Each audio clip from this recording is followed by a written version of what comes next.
Bukan rahasia lagi bahwa para idola mengalami banyak tekanan karena ekspektasi publik, dan tekanan ini meluas hingga 2 kali lipat khususnya untuk idola wanita.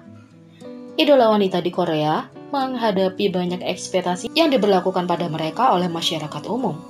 Dalam dokumenter Pasca Humus yang merinci dengan tepat mengapa Soli menghadapi banyak kritik, kebencian, dan komentar jahat seperti yang disayangkan, produser membagikan fokus utamanya untuk dokumenter tersebut. Produser berbagi bahwa meskipun publik cenderung melihat Soli sebagai pencari perhatian, dia merasa bahwa idola wanita memiliki eksistensi yang unik di industri, sesuatu yang mungkin gagal dilakukan Soli yang mengakibatkan kebencian. Soli adalah apa yang disebut sebagai pencari perhatian bagi masyarakat dan pers. Namun menurut saya, Soli dan lebih jauh lagi, idola wanita di Korea Selatan memiliki eksistensi yang sangat penting dan unik dalam ekosistem selebritas, kata produser untuk dokumenter Soli. Produser menunjukkan standar ganda yang dimiliki masyarakat terhadap idola wanita pada khususnya, yang secara praktis tidak mungkin dicapai. Cara media dan orang-orang memandang idola wanita sangat berbeda dari cara mereka memandang orang dewasa pada umumnya. Idola wanita harus seksi dan imut, tetapi mereka juga ingin idola wanita tetap suci dalam tindakan dan kehidupan pribadinya. Jika ini tidak tercapai, publik akan merasa tidak nyaman, kata produser. Produser menyadari bahwa Soli benar-benar menyerah untuk berpura-pura menyesuaikan diri dengan pandangan masyarakat. Begitu dia menyadari bahwa dia sudah menanggung segala macam komentar jahat dan kebencian, dan hanya memutuskan untuk hidup untuk dirinya sendiri seperti yang dia inginkan. Soli juga mencoba mempertahankan ini dengan bersembunyi dan berpura-pura menjadi apa yang mereka inginkan, dan dia melakukannya dengan lebih baik daripada siapapun jika dia mencobanya. Namun ketika dia harus menghadapi beban orang-orang yang mengutuknya, dia membalikkan semuanya.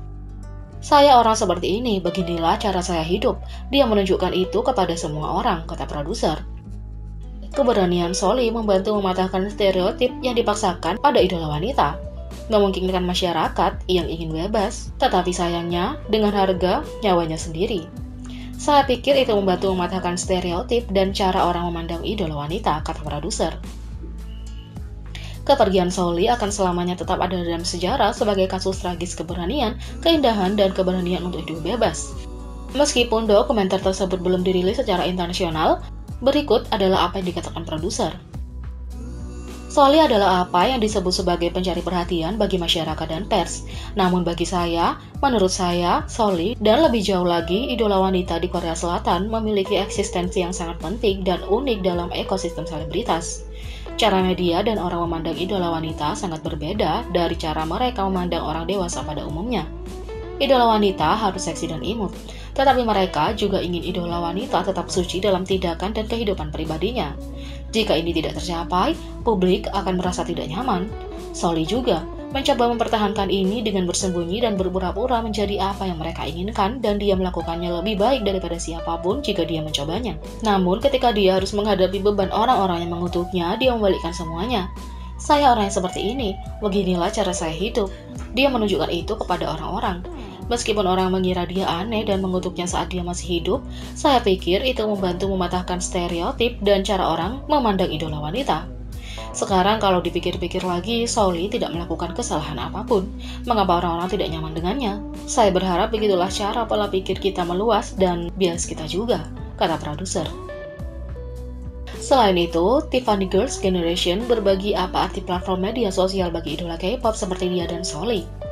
Dalam episode dokumenter MBC, Dokuplex 10 September, Tiffany Girls Generation yang juga dikenal sebagai Tiffany Young duduk di depan kamera untuk membicarakan hubungannya dengan Soli. Sambil melihat kembali betapa aktifnya Soli di platform media sosialnya seperti di Instagram @jellygilly, Tiffany berbagi itu untuk Soli dan juga untuk banyak idola K-pop lainnya termasuk dirinya sendiri. Platform tersebut adalah satu-satunya tempat yang memberikan kebebasan penuh. Mempertimbangkan suasana dan tempo lingkungan tempat kami, platform media sosial kami adalah satu-satunya tempat di mana kami bisa benar-benar bebas untuk mengekspresikan diri, kata Tiffany. Tiffany juga berkomentar, menurut idola memiliki perasaan aku ingin bebas setidaknya di platform ini. Dokuplex kemudian menyoroti bahwa Soli sepenuhnya merangkul kebebasan yang dia miliki di platform media sosialnya. Meskipun dia sering menemukan dirinya dalam kontroversi yang tidak masuk akal dan tidak diminta. Soli mengambil banyak perhatian untuk fotonya tanpa bra, kata Dokuplex NBC. Tiffany ingat bagaimana kontroversi tersebut tidak pernah mempengaruhi Soli dari menjadi dirinya sendiri. Keberanian Soli untuk menjadi dan tidak menunjukkan apapun selain dirinya sendiri yang paling alami di media sosial selalu menginspirasi Tiffany. Mungkin segalanya tidak selalu berjalan dengan benar, tapi saya selalu terinspirasi oleh keberanian Soli untuk mengekspresikan dirinya dan benar-benar mengejar kebebasan itu di media sosial, kata Tiffany. Dan warisan terus memberdayakan para pengikutnya. Instagram Soli tetap bersifat publik untuk semua dengan penggemar K-pop tanpa henti membanjiri komentar dengan peran kerinduan dan penuh kasih. Tiffany juga mengungkapkan kesulitan yang dia dan Soli hadapi sebagai trainee muda yang jauh dari rumah. Saya tinggal di asrama sejak saya kelas 5 SD. Saya dulu sangat ingin pulang karena saya merindukan ibu saya. Itu karena rumah saya dulu jauh di Busan, kata Soli. Dan Tiffany mengungkapkan bahwa frustasi dan kesepian tidak hanya mempengaruhi Soli tetapi juga dia dan Taeyeon Girls' Generation.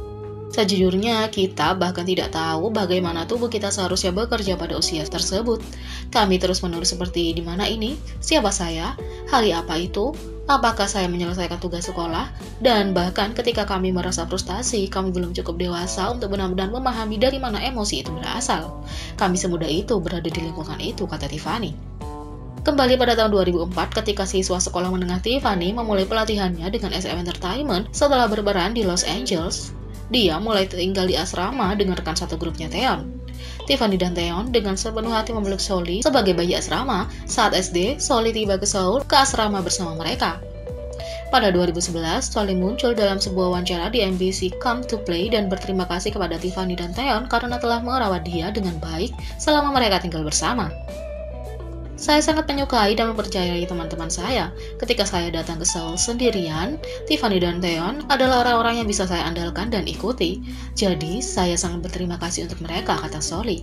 Namun, kenyataannya adalah tidak peduli seberapa dewasa untuk usia mereka atau seberapa berdedikasi pada karir mereka, dua siswa sekolah menengah dan satu sekolah dasar tidak dapat berdiri sendiri tanpa pengalaman yang membebani pikiran mereka. Pasti ada banyak kesepian, seperti akan datang saat-saat ketika kami ingin melihat ibu kami. Katakanlah, setelah kembali ke asrama dan berbaring di tempat tidur kami untuk tidur, sangat sulit ketika kami ingin melihatnya, tetapi kami tidak bisa, kata Tiffany. Tiffany mengenang, untuk saya dan untuk Soli dan untuk Taeyeon juga, trainee adalah waktu untuk terus-menerus mencoba meyakinkan diri sendiri bahwa mereka akan melalui semuanya. Di akhir film dokumenter, ketika hatinya dan hati kita hancur, Tiffany berterima kasih kepada Soli karena telah menjadi orang yang luar biasa melalui semua masa yang penuh gejolak, dan mengucapkan selamat tinggal sekali lagi. Ketika saya kehilangan Soli setelah 18 tahun, saya tidak bertanya, mengapa dia harus melakukan ini? Sebaliknya, saya tidak dapat menahan diri untuk bertanya pada diri sendiri, mengapa saya tidak menghubunginya lebih banyak? Saya sangat menyesal bahwa saya tidak tinggal di sekitar untuk mendengarkan ceritanya dengan cermat.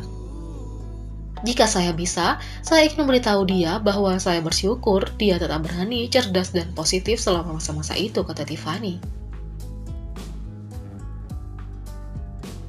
Jadi bagaimana menurut kalian tentang ini? Berkomentar di bawah. Klik subscribe, like, share, dan klik lonceng. Mari kita sama-sama jadikan channel ini berguna bagi K-popers Indonesia. Sekian video kali ini, sampai jumpa lagi.